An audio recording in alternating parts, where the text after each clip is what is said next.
আসসালামু আলাইকুম সুপ্রিয় দর্শক, আমন্ত্রণ জানাচ্ছি মাহে রমজান উপলক্ষে আমাদের নিয়মিত আয়োজন স্বাদে ভরা রান্না অনুষ্ঠানে। এই আয়োজনে আপনাদের সাথে আছি আমি শারমিন। এই আয়োজনে আমাদের সাথে থাকছেন শেফ রানা। আমি আমন্ত্রণ জানাচ্ছি মিস্টার শেফ রানাকে। আসসালামু আলাইকুম। ওয়ালাইকুম সালাম। শেফ কেমন আছেন? আলহামদুলিল্লাহ, ভালো আছেন? জি শেফ, ভালো আছি। শেফ, আমাদের দর্শকদের উদ্দেশ্যে আপনি আজকে আমাদেরকে কি রান্না করে দেখাচ্ছেন? আজকে আমি আমার দর্শকের জন্য রূপচাঁদা গ্রিল করে দেখাবো। আচ্ছা, রূপচাঁদা, বড় সাইজের একটা রূপচাঁদা। হ্যাঁ, বড় সাইজের রূপচাঁদা। এবং রূপচাঁদা মাছটা কিন্তু সবাই আমাদের পছন্দের একটা খাবার। বেসিক্যালি আমাদের বাচ্চারা কিন্তু খুবই পছন্দ করে। কি কি উপকরণগুলো যাচ্ছে আমাদেরকে যদি একটু আগে বলতেন। প্রথমে আমি রূপচাঁদা ফিশ নিচ্ছি, এর সাথে মাস্টার সস এবং ওয়েস্টার সস, সয়া সস আর পেপার নিচ্ছি। একবার খুবই আমরা সিম্পল এবং সামান্য করে একটু অরিগানো দিব, অরিগানো একটু ফ্লেভারের জন্য। এখানে খুবই আমরা ন্যাচারাল ওয়েতে আমরা ফিশটাকে তৈরি করব। শেফ, গ্রিল বলতে আমরা বুঝি অনেকগুলো সসের ব্যবহার। এই রমজান এটা আমাদের জন্য কতটুকু স্বাস্থ্যকর? আসলে আমরা এটা একটা সময় দেখা যাচ্ছে প্রচলিত ছিল যে অনেক স্পাইসি ইউজ হয়। এখন কিন্তু আমাদের গেস্ট এত পরিমাণ স্মার্ট হয়েছে যে সবাই কিন্তু সবসময় খুবই সিম্পলভাবে খাবারটা খেয়ে উপভোগ করে। সবাই কিন্তু ন্যাচারালটা খাইতে চায়। এখানে আমি যদি অনেক ধরনের স্পাইসি ইউজ করি, আমাদের ফিশটা কিন্তু ফিশের যে একটা মানে রূপচাঁদা মাছের যে ন্যাচারাল একটা ফ্লেভার আছে, তার নিজস্ব একটা গ্রান আছে, সেই গ্রানটা হারিয়ে ফেলবো আমরা। তো এই কারণে আমরা একটু ফিশ যখনই আমরা তৈরি করব সবসময় একটু লেমনের পরিমাণটা আমরা চাবো যে একটু রাখার জন্য আর কি। তো এখানে আমি ফার্স্টে তো সব কিছু নিয়ে নিছি। এখন আমি প্রথমে আমার ফিশটা কেটে নিতে হবে।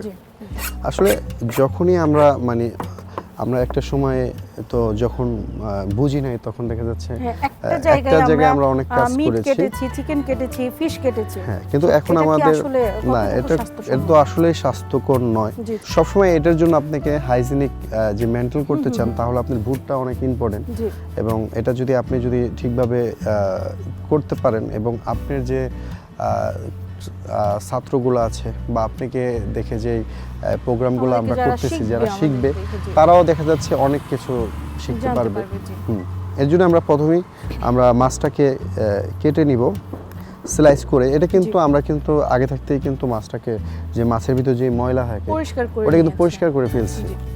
এখন আমরা মাছটাকে স্লাইস করে নিব। এই স্লাইসটা যদি আমরা মাছটা না করি, তাহলে কিন্তু মাছটা আমাদের আমরা যে মশলাগুলো একটু ব্যবহার করতে, মশলা ঢুকবে না এবং মাছটা অনেক সময় লাগবে।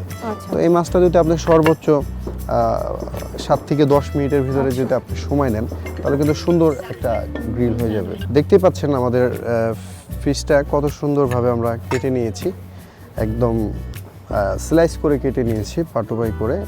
এখন প্রথমে আমি যে আমার সসটা আছে, প্রথমে মাস্টার সস দিয়ে দিব, এর সাথে ওয়েস্টার সস দিয়ে দিব, একটু সয়া সস দিয়ে দিব, এবং পেপার, ব্ল্যাক পেপার সামান্য করে, হোয়াইট পেপার এবং হ্যাঁ লবণটা পরিমাণ মতন, এর সাথে সুগারটা ব্যালেন্স করার জন্য। কিন্তু এই ফিশটা যখনই আমরা তৈরি করব, বাসায় তৈরি করব বা আমরা আমাদের রেস্টুরেন্টে তৈরি করি, আমাদের যতগুলো বনঞ্জার ব্রাঞ্চ আছে, সবসময় আমরা ফিশের ভিতরে লেমন জুসটা দিতে চাই। লেমন জুসটা অবশ্যই দিবেন, কেন লেমন জুসটা এমন একটা লেমনের যে স্বাদটা আরও বৃদ্ধি করে ফেলে। এখন এটা আলতো হাতে সুন্দর করে ম্যারিনেট করে নিতে হবে। এবং এটা ম্যারিনেশন করে আমরা কতক্ষণ রাখবো স্যার? এটা যদি আমরা 10 থেকে 15 মিনিট রাখতে পারি, সুন্দর একটা কালার আসবে। এবং সেম মশলা আমরা আবারও দিয়ে দিব। যখন এই সসটাকে আমরা সুন্দর করে, এখানে আমরা কতটুকু পরিমাণ সস, মাস্টার সস এগুলো ইউজ করছি? মাস্টার সস যদি আমরা 4 চামচের 1 চামচ মাস্টার সস, আর সুগারটা তো আমরা আসলে ব্যালেন্স করার জন্য ইউজ করি, আর লবণটা তো এটা স্বাদ মতন, ঠিক আছে। তো খুবই অল্প যে মশলা আছে, অল্প মশলা দিয়ে আমরা ফুডটা তৈরি করতে চাই। এর সাথে আমরা কিছু অরিগানো, যদি একটু ম্যাডাম অরিগানোটা একটু দিতেন আপনি, সামান্য করে একটু অরিগানো। এটা কিন্তু আসলে অরিগানো যদি আপনি বেশি ইউজ করে ফেলেন, তাহলে কিন্তু একটা তিতো একটা ভাব চলে আসবে। এটা কিন্তু শুধু একটা অ্যারোমা ছাড়া, এই যত হার্বস আছে আমরা ইউজ করি, ধরেন বাংলা এলাচি দারচিনি যেটাই বলেন না কেন, এই হার্বসগুলো যদি আমরা অতিরিক্ত ইউজ করি আমাদের খাবারকে নষ্ট করে ফেলবে এবং আমরা খেতে পারবো না, আমাদের রুচি নষ্ট করে জি ফেলবে। জি, তো এই কারণে এটা শুধুমাত্র আমরা ব্যবহার করছি অ্যারোমার জন্য। সবসময় আপনারা যে কোনো হার্বসই থাকুক না, সেটা বাংলা হোক, বাংলাদেশে হোক, ইন্ডিয়ান হোক, ইউরোপিয়ান হার্বস হোক, সবসময় আপনারা চেষ্টা করবেন অল্প হার্বস ব্যবহার করার জন্য। আমাদের এটা তো মেরিনেশন হয়ে গেছে। মেরিনেশন হয়ে গেছে, এখন আমরা আমাদের যে ফ্রাই প্যানটা গরম হয়ে গেছে, যদি আমি প্রথমে আমি এখানে সামান্য করে অলিভ অয়েল দিয়ে দিব। আমাদের এই রান্নাটা আমরা অলিভ অয়েল দিয়ে করছি। হ্যাঁ, অলিভ অয়েল দিয়ে করে নিচ্ছি। এর সাথে আমি কিছু এই আমার প্যানটাকে ব্রাশ করে দিচ্ছি।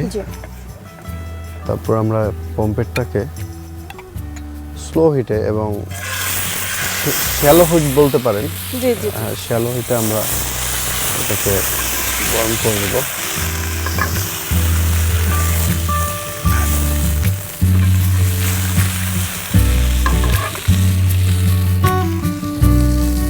এটাকে আমরা এখন 4 থেকে 5 মিনিটের জন্য একটু ঢেকে দিব।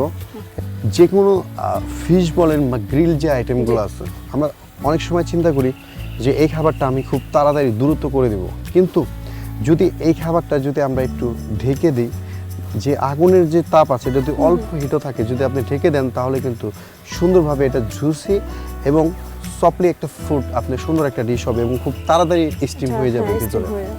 আর যদি আপনি হাই হিটে করেন, খাবারটা উপরে হয়তোবা আপনার ব্ল্যাক কালার হয়ে যাবে বা ডার্ক হয়ে যাবে, কিন্তু ভিতরে কাঁচা থাকবে, খেতে ভালো লাগবে না। তো এই কারণে আমরা সবসময় এইসব, যখন আমাদের এইসব স্পেশাল কোনো ডিশ থাকবে তখন আমরা ওইভাবে জিনিসটা তৈরি করার চেষ্টা করব।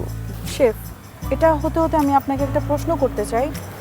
এই যে শেফ প্রফেশনে আপনি আসলেন, অনেক খাবার আপনি তৈরি করছেন, আগামীতে আরও করবেন।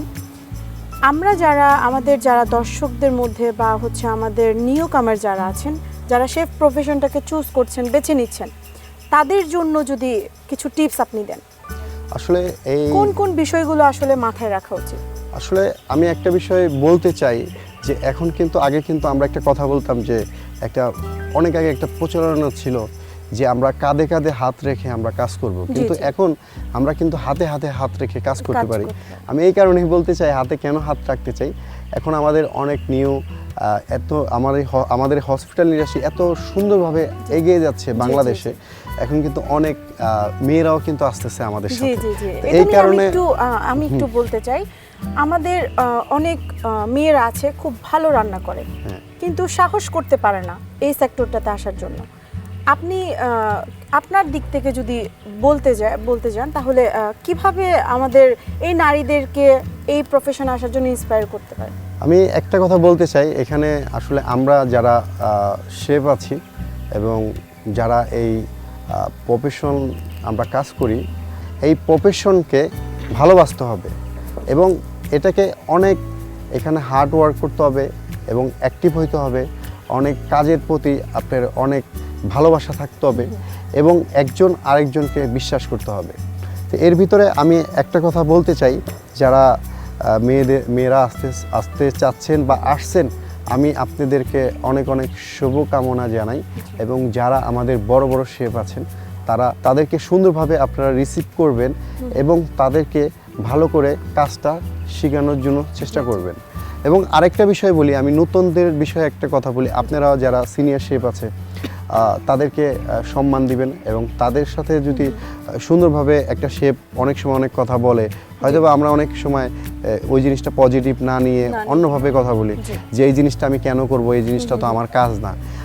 আপনার কাজ না এটা আপনি তখনই বুঝবেন যখন আপনার একটা গার্ডিয়ান, যেরকম আমার স্যার, আমি ওনাকে মানে আমার ওস্তাদ হিসাবে, আমি আমার স্যার হিসাবে মানি, আরব ইফতিকার স্যার, উনি আমাকে যখন নাকি অনেক কাজে প্রেশার দিত তখন আমি মনে মনে বলতাম স্যারে শুধু আমাকেই প্রেশার দিচ্ছে। আমি ওনার অনুভবটা এখন বুঝতে পারছি যে উনি আমাকে কেন প্রেশার দিচ্ছে। আচ্ছা, একটু আমরা কথা বলি আর একটু রান্নাটা উল্টাই। দেখতেই পাচ্ছেন সুন্দর একটা ন্যাচারাল একটা কালার চলে এসেছে। সামান্য করে একটু 1 চা চামচ বাটার দিয়ে দেন। এখন এর সাথে আমি কিছু মাশরুম অ্যাড করতে চাই। এই মাশরুমটা আমি আস্ত মাশরুম গ্রিল করতে চাই।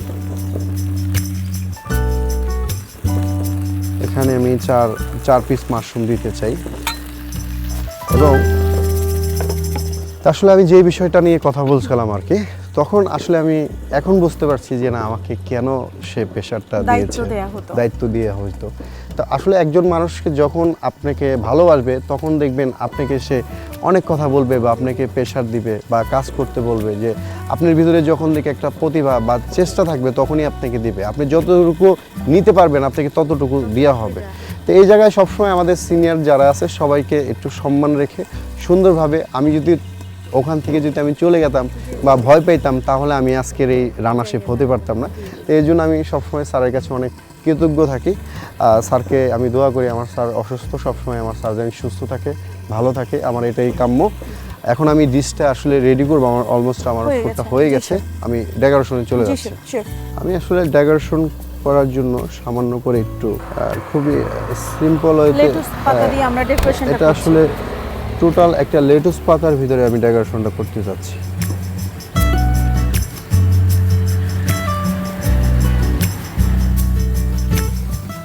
তাহলে আমরা সাবটা করে ফেলি।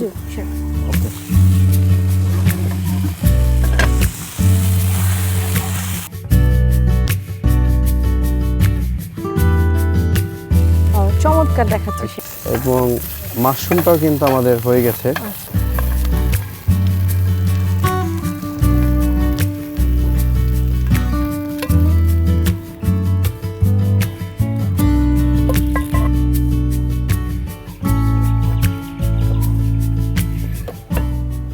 এর সাথে আমি একটু টমেটো দিয়ে দিচ্ছি।